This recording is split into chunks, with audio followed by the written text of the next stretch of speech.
निकाल आज लागणार.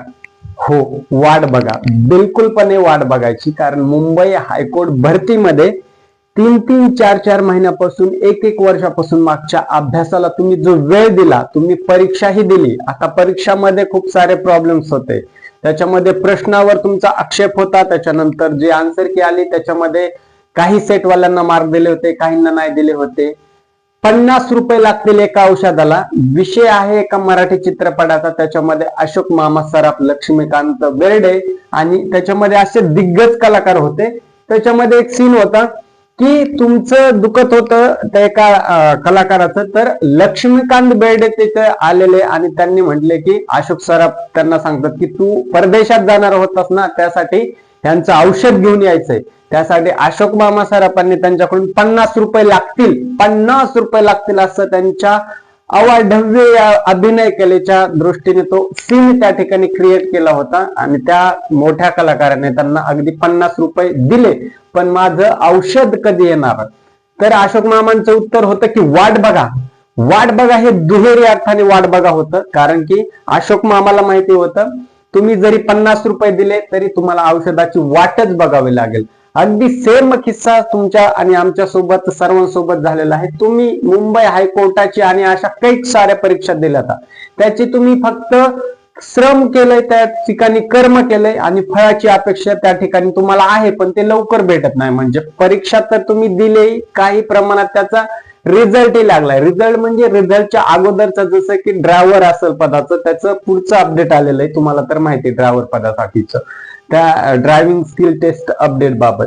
मुंबई हायकोर्ट भरती सोबत सुद्धा सेम किस्सा झालाय की वाट पाहायचाच कार्यक्रम या ठिकाणी सरकारने तुमच्यावर आमच्यावर त्या ठिकाणी ठपका ठेवून खुट्टा ठोकून दिलेला आहे. ह्याच्याने काय होतंय, जे जे विद्यार्थी आता 18 विश्व गरिबी दारिद्र्य, भारतामध्ये आणखी असे काही विद्यार्थी त्यांना खरंच पुस्तक घ्यायला पैसे नाही येत किंवा एक वेळचं जेवण कसं ऍडजस्ट करायचं. तुम्ही जर पश्चिम महाराष्ट्रामध्ये पुणे सारख्या ठिकाणी मेट्रो सिटी मध्ये आलं तर त्या ठिकाणी सदाशिव पेठेमध्ये, जो की मित्रांनो त्या ठिकाणी MPSC UPSC म्हणजे स्पर्धा परीक्षा करणाऱ्या विद्यार्थ्यांचा खूप मोठा समूह त्या ठिकाणी राहतो.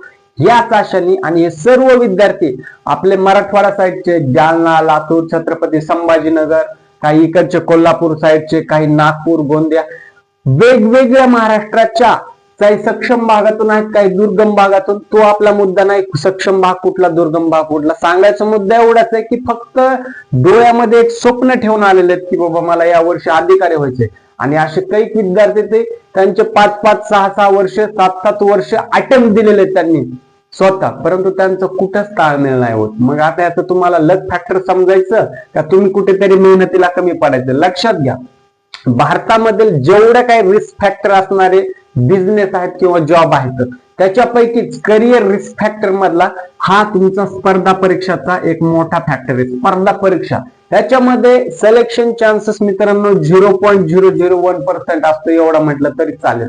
मग आता मी तुम्हाला घाबरवतोय का? अजिबात नाही, कारण मी पण तुमच्यातलाच आहे. मी स्वतः काही वर्ष अटेम्प्ट केलेल्या आहेत स्पर्धा परीक्षा खूप साऱ्या. त्याच्यामध्ये मला पाहिजे तसं तर काही सक्षम यश भेटलं नाहीये.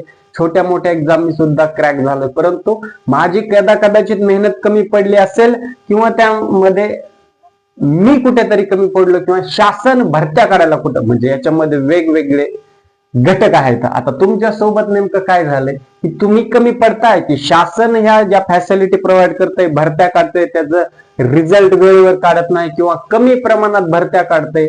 आता ह्या वेगवेगळ्या गोष्टीत, कारण अजून आपल्या भागातले असे काही विद्यार्थी ज्यांचे आई वडील आणखी शेत मजुरी करतात, मोलमजुरी करतात, दुसऱ्याच्या शेतामध्ये ऊस तोडणी करतात, त्यांचा मुलगा सुद्धा 3-3, 4-4 वर्ष या ठिकाणी पुण्यासारख्या शहराच्या ठिकाणी राहून स्वप्न पाहताय अधिकारी होण्याचं. परंतु त्यासाठी प्रचंड लागतो तो पैसा, प्रचंड लागतो तो संयम, प्रचंड लागते ती मेहनत आणि प्रचंड लागतं ते सरकारचं तुमच्यासोबत असलेलं सपोर्टिव्ह कॅरेक्टर. या सगळ्या गोष्टींचं जर या ठिकाणी एकत्रित गठबंधन झालं तरच तुम्ही आणि आम्ही जिवंत राहू शकतो. तुमचे आणि आमचे स्वप्न जिवंत या ठिकाणी राहू शकतात. आता तुम्ही म्हणाल हे सगळ्या विषय अपडेट द्यायचं सोडून हे फालतूचं बडबड काय सुरू, परंतु लक्षात घ्या मित्रांनो, संयम, तुमचा पेशन्स, तुमची मेहनत कधीच वेस्ट जाणार नाही.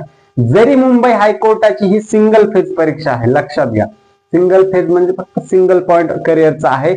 असं काही नाही की मुंबई हायकोर्ट मध्ये सिलेक्शन नाही झालं तर you are zero. You are a diamond. तुम्ही डायमंड आहात, लक्षात घ्या. तुम्ही जिंकण्यासाठी तिथे आलेला. तर सर्वजण इथे जे आलेले आहेत तर काही नाही काही धडपड करत असतो.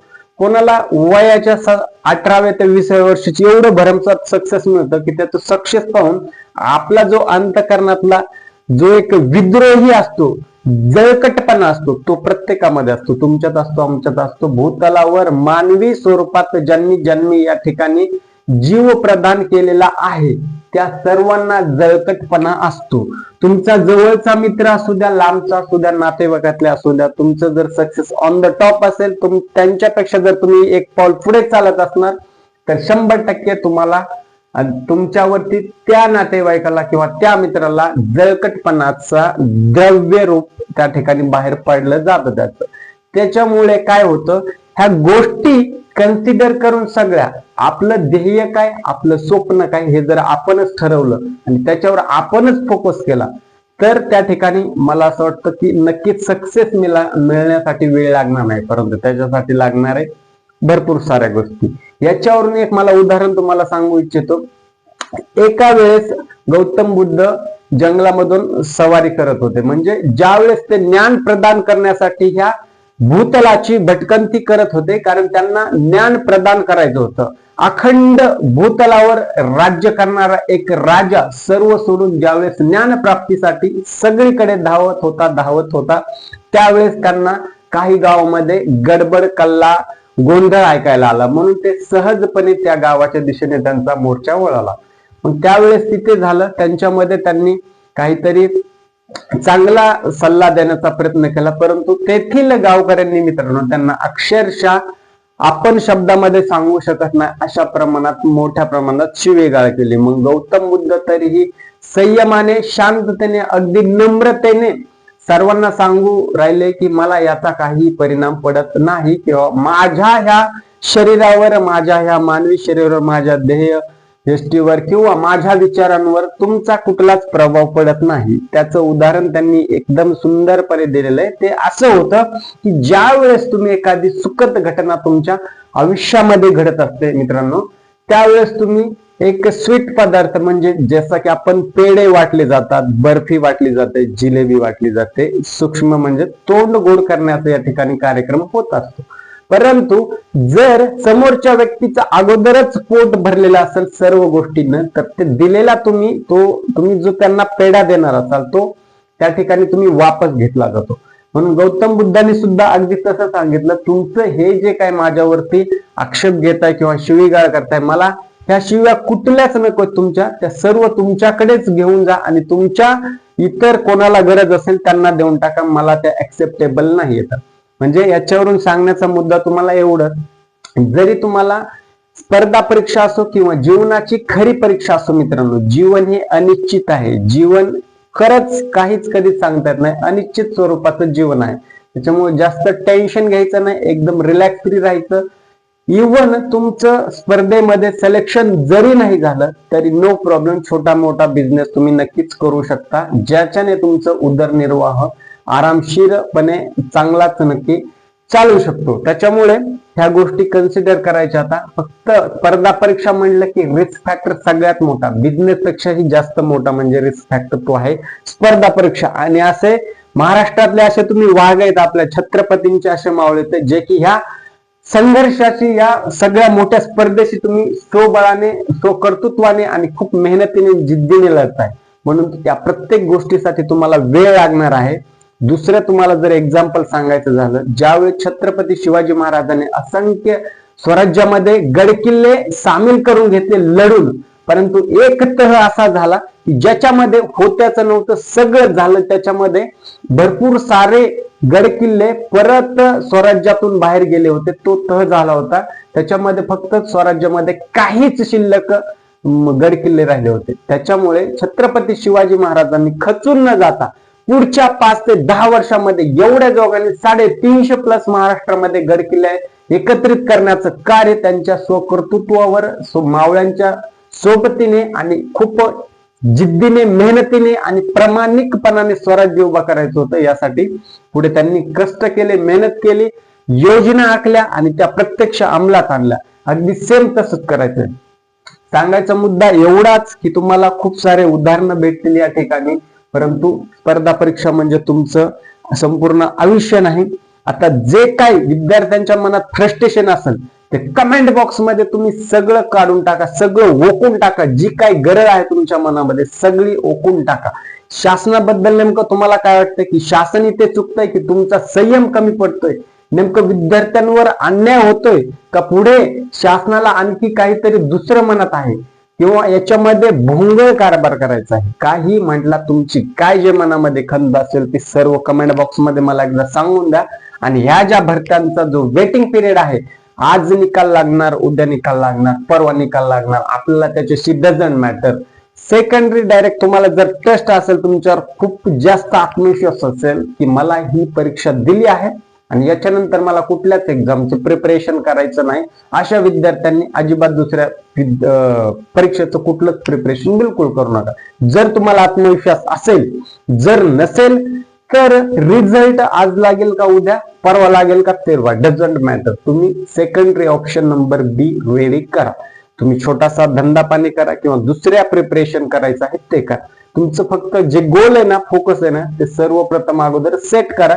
स्पर्धा परीक्षा तर स्पर्धा परीक्षा, आयदर तुम्हाला दुसरा इन्कम सोर्स. बाकीच्या खूप साऱ्या गोष्टी मॅटर करणाऱ्या असतात, कारण एज निघून गेल्याच्या नंतर तुमच्या हातात ना नोकरी राहते, ना बिझनेस, ना पैसा, ना इज्जत. कारण ही समाजाची रीत आहे राजांनो, लक्षात घ्या. तुमच्याकडे काहीच नाही, रडण्याला सुद्धा माणसं तुमच्याकडे उरणार नाहीत. ही सध्याची वस्तुस्थिती आहे, त्याला आपल्याला अजिबात टाळता येणार नाही. म्हणून तुमचं नियोजन तुम्ही स्वतः करा. तूच हो तुझ्या जीवनाचा शिल्पकार, असं एक मन या ठिकाणी मराठीमध्ये संबोधित केली जाते. म्हणून जे काही करायचंय तुम्हालाच करायचंय. या ठिकाणी आता तुम्ही संयम ठेवा किंवा सरकारला जाब विचारा. जे फोकस आहे, जे गोल आहे, त्याच्यावर टार्गेट करा. तुमची काय खंत असेल, प्रश्न असतील, नक्की तुम्ही कमेंट मध्ये मांडत चला. नमस्कार विद्यार्थी मित्रांनो, सर्वप्रथम आपण परत एकदा मुद्द्यावर सांगायचा मुद्दा एवढा की मुंबई हायकोर्ट भरतीमध्ये अजूनपर्यंत निकालाची काहीच अपडेट नाही आलेली. आज लागेल, उद्या लागेल, परवा लागेल, सोशल मीडियावर आपोआप पसरतात. काळजी करू नका, निकाल लवकरच लागणार आहे. लवकर आता हा शब्द तुमच्या डोक्यामध्ये लगेच राग उद्धृत करणारा ठरू शकतो. लवकर म्हणण्यापेक्षा एक्झॅक्ट कधी लागेल याचं अजून तरी ऑफिशियली अपडेट या ठिकाणी कुठलं आलेलं नाहीये मित्रांनो. त्याच्यामुळे ते ऑफिशियली ज्यावेळेस अपडेट आलं, सर्वप्रथम आपल्या चॅनलवर तुम्हाला अपडेट केलं जाईल. निकाल कसा चेक करायचा, पुढची नेक्स्ट प्रोसेस काय आहे, डॉक्युमेंट व्हेरिफिकेशनला कुठल्या चुका टाळायच्यात, कारण निकाल लागूनच उपयोग नाही, तुमचं डीव्ही सुद्धा कम्प्लीट आणि क्लिअर व्हायला पाहिजे. लक्षात घ्या, काही विद्यार्थी मेरिट लिस्ट मध्ये नाव येतं पण डॉक्युमेंट व्हेरिफिकेशन मध्ये आउट होतात. सो त्याच्यामध्ये चूक टाळायची आहे. काही जर डाऊट आणि प्रश्न असतील तर तुम्ही कमेंट बॉक्स मध्ये मांडायचे, संपूर्ण सोल्युशन तुमच्यापर्यंत लगेच काही वेळेमध्ये, मर्यादित वेळेमध्ये पोहोचून जाईल. त्याच्यामुळे निकाल आज लागेल, उद्या लागेल, ह्या अपोवर विश्वास ठेवू नका. लागेल तेव्हा लागेल. तुम्ही शांत पेशन्सली बसा, आराम करा, पुढचं नियोजन ठरवा. काही मनामध्ये खंत असेल तर 100% तुम्ही कमेंट बॉक्स तुमच्यासाठी 24 तास उघडा आहे, कारण मी तुमचा एक छोटा भाऊ आहे मित्रांनो. माझ्यासोबत सर्व फिलिंग, तुमच्या भावना शेअर केल्या तरी मला नक्कीच आनंद वाटेल. मी तुमच्यातलाच आहे, सर्व गोष्टी समजू शकतो. अशा प्रकारे ह्या अपडेट्स बाबत संयम ठेवा थोडासा, एवढंच सांगायचं. इथेच थांबतो राजांनो. राम राम.